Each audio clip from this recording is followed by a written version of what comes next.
So if, like me, you might have seen a video from Rants recently saying a message to Diablo 4, and I thought I'd give my unedited views and opinions on it as a dad, a casual gamer now. I love you, Dad.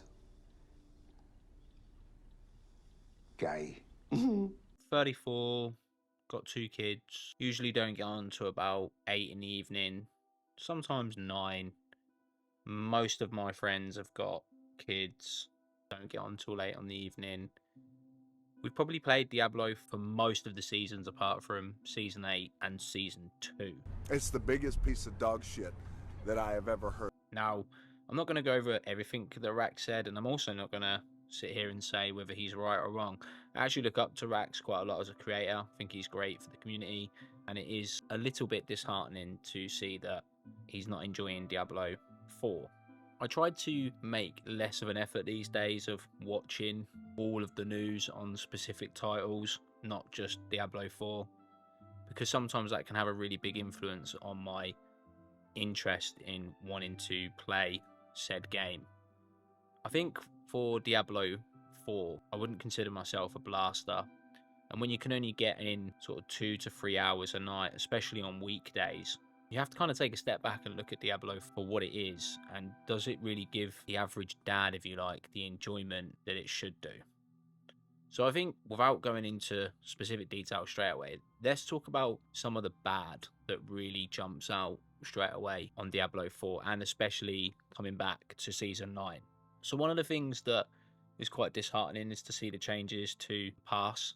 I actually think they suck. They don't look good. I don't like that you don't get enough points back to even buy another pass.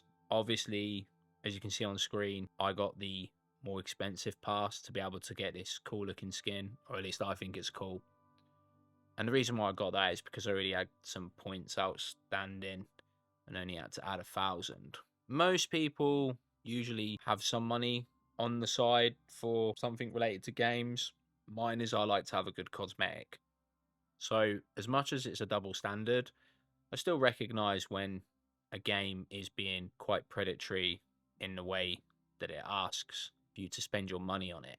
And Diablo 4 seems a bit egregious. If we think about Fortnite being what I would consider to be the industry standard, that gives you good points back and allows you to get their pass season after season if you wanted to without spending the extra money, it just goes to show how confident they are that their skins outside of the pass will entice you to spend more money.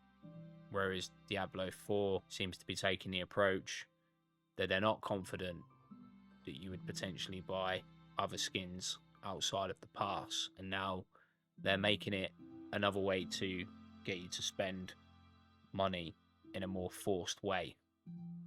But that's just my opinion. So outside of the monetary side of it, what are some of the things as well that are frustrating about Diablo 4? Well, straight off the bat, some things just don't work the way that they're supposed to, and the constant bugs. When you have a finite amount of time and you get on and there's bugs at the beginning of a season, it's really frustrating.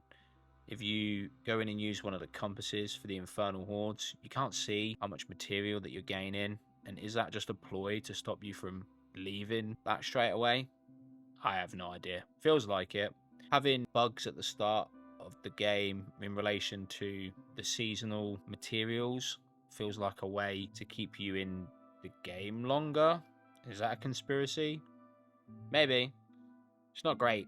This season, more now than ever, doesn't really feel like a community game. It feels like a game that I've jumped on, slayed some demons. I've got to Paragon 111. I'm on Torment 3. I've probably played for about 2 or 3 nights, about 6 hours. So definitely not playing in a manner that is competitive or in a way that's efficient. I get distracted a lot. I have to keep putting down the game. That happens to my friends too. Unfortunately, we can't sit there and blast it from the second that we log on to the second that we come off. I think for Diablo, for me, is that every single season that I play it, it feels like a more polished game, minus bugs that we just mentioned, and there's probably many more. It feels like a more polished version of Diablo. However, the true gamer in me from when I was competitive in my 20s does recognise a lot of the downfalls that Diablo 4 has. I would actually go as far to say as that Diablo 3 minus the lag could actually be a much more enjoyable experience if everybody that was in my friend circle could be bothered to play it, but they can't. So I think what is missing about Diablo 4, well, still being connected to the gaming industry means that I'm still fully aware of the hype and I'm still invested in the hype. And when a game doesn't have hype, it does make you feel less positive and excited to play it. The problem with Diablo 4 is it doesn't have any leaderboards. I absolutely recognize that that is a really good way to interact with what other people are doing. It can give you excitement, it could give you drive to keep pressing forward, it gives you a reason to try and make that effort to play it as much as possible. As a dad, if I know that I can get on the leaderboard for a certain character or a certain class, I might be in the top 1,000 for the first night, maybe 2 nights. Maybe I'll get in trouble with the other half because I'll spend 4 hours longer playing Diablo than I should do. Maybe I'll get so tired from playing till 2 in the morning when I know I normally go to bed at 11.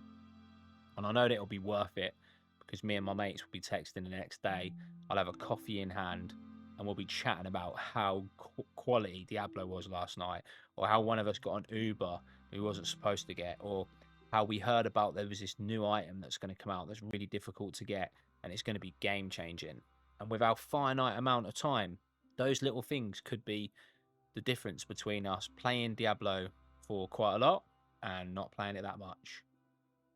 As I said, I'm at Paragon 111 now, and I feel like I could quite easily not really play the game and go and play something else and use my time to do other stuff. And most of the new things within Diablo, I've done it. I've killed Belial. I haven't got an Uber yet. I've done the new season stuff. I've almost completed the battle pass. I've almost completed the season pass journey. There's not really a lot else for me to really do apart from mid-max, and if that's something that I really want to do. But the biggest problem with Diablo is there's not something really exciting that takes longer to achieve. Even as a casual dad gamer, there really isn't anything there that makes you want to strive for it. And I actually think that all of Rack's points are valid. The numbers don't really bother me too much. I don't really look at them. You find yourself with Diablo mostly being on autopilot. You're tired, you get on, and you're just running through, killing monsters, upgrading. And this season, I barely even bothered to look through guides. I just went through the motions of just playing the game for what it was. So, what do I think Diablo could do better? Well, like I said earlier, I think they need some sort of leaderboard, something to feel like you're part of the community, something to strive for. They need some really cool stuff. They need to just be more adventurous and wild with it. I think the million damage cap that Rax mentioned is a cool idea, and definitely one I think we could all appreciate.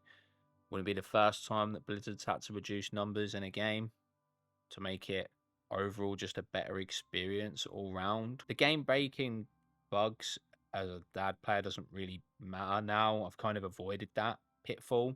If I know that a game's or a build's going to be probably broken when it releases, I'll just avoid it, knowing that it's going to get nerfed 2 weeks in, should I still be sticking around at that point.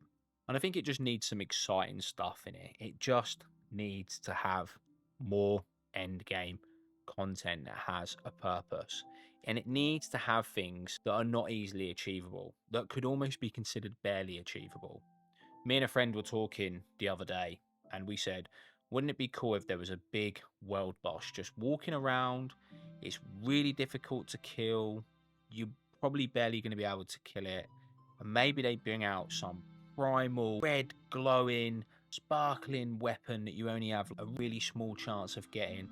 But if somebody has that weapon, there's a strong chance that you'll beat that world boss that's walking around, and you'll all get really good loot from it, and you'll have a chance of getting it. Or maybe you can go and do some activity where you can only get so high on it, and then you'll only be able to reach the final levels if at least somebody in your group has said amazing item. And maybe you can pick some of the stats that you get on that item to really customize the weapon. Maybe the aspect or the feature on it is unique, but you get to choose whether it has intelligence or whether it has attack speed or whatever it is you need. You get to pick it, and it absolutely changes the gameplay. Maybe it lets you have 5 Hydra heads or 5 you can place 5 hydras instead of 2, or maybe when you fire out one of your skills, you fire out 20 of them and they rain from the sky, or they just do something really crazy. And then maybe you can have some other activities that the higher that you get in them, the stronger that you get in them, the quicker maybe you do it. There's more chance of you getting this primal super duper. It should be still achievable over time, but it gives you something to strive for and it gives you something to complete. Most casual people with half a brain cell, even a casual dad like me, can accomplish everything this game has to offer. It's really not that complicated. As a ex-seasoned gamer, maybe that helps me even in my later years. It allows me to still do everything that Diablo has to offer. But when I think about what it is that Blizzard and Diablo are trying to achieve, I think they underestimate how willing gamers are to actually get through a game and see it through to the end if it's worth it. It doesn't have to be super duper complex, but if you have a game that's really built for the casuals, and I'm talking like my eldest brother who's absolutely shit at gaming unless he's playing FIFA. And Larry, if you're watching this, sorry bro, but it's the truth. I'll kick your ass at Street Fighter. But they're busy with their lives. They are what you'd call a proper casual gamer, and they're gonna pick Diablo up, play it for a couple of hours, and move on. They probably don't even know about seasons. They don't even. If you're talking about that much of a casual game, they'll be like, "Didn't Diablo come out ages ago? What's even new about it anymore?" I've got some friends that got really hyped for this game. They saw Megan Fox. Oh, this game is sick. Have you seen the advert? And now they got it. We're doing the campaign. It's well good. Never seen them since. Might have come back for one season. Oh, is there something new in it? What is it, like DLC? And they're like, nah, it's just a refresh. Oh, so it's not really that new. Oh, they've done some change, but it's basically the same game. Oh, I'm not coming back for that. And then they come back for Vessel of Hatred. They go through the DLC. They're like, Vessel of Hatred is wicked. Cool. So they complete it and they go, I've done it now. And they go. That level of casualness, it's almost like that's what Diablo thinks that it needs to cater to, but they don't stick around. So where are we at? What are we doing here? Anyway, I probably have loads more to say on this. This is the first time I've ever spoke about Diablo 4 on this channel, but rest assured that in the background I've always been playing it. It's not really a game that I've ever felt that I can really add any more value than all of the experienced YouTubers that cover this game. I just like playing the game as a casual dad, but not quite as casual as Blizzard thinks they're catering to. I think I'm in the middle somewhere. It's just my opinion. It's just my thoughts. Comment below. Agree or disagree. That's it. See ya.